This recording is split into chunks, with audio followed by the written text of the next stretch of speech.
So, good day everyone. I'm Nicola Nawan from Batch 6 and today is January 13, 2026 and welcome po sa ating daily devotion with Pastor Russell.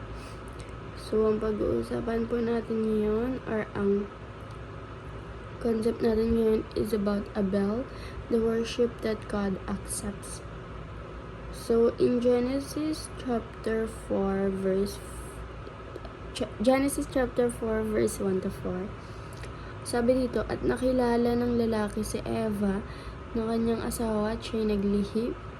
So, at ipinanganak si Cain at sinabi, nagkaanak ako ng lalaki sa tulong ng Panginoon. Kasunod nito ay pinanganak niya ang kanyang kapatid na si Abel. Si Abel ay tagapag-alaga ng mga tupa at si Cain ay nagbubungkal ng lupa. So, sa paglipas ng panahon ay nagdala si Cain ng isang handog sa Panginoon mula sa mga bunga ng lupa. Nagdala rin si Abel ng mga panganay ng kanyang kawan ng taba ng mga iyon at pinahalagahan ng Panginoon si Abel at ang kanyang handog. So, dito po sa natin is meron tayong teachings and applications. Yun sa teaching natin, the worship that pleases God. So, number 1, worship must be offered by faith in God. So, dito is parang sinasabi that worship is not just performing a ritual. So, singing songs or going through motions, but believing in who God is and trusting Him. So, according to the Bible, without faith, it's impossible to please God. So, God looks at our belief and trust more than the outward act.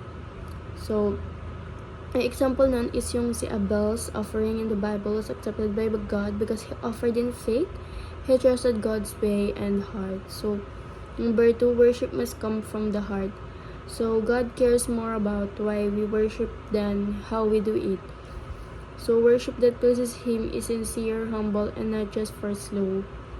So, number 3, worship must be the best offering. So, this point, dito parang ina-emphasize that God deserves our best, not leftovers or things we don't value. So, the Bible shows that offering our best to God expresses reverence and value, just like Romans in chapter 12 verse 1.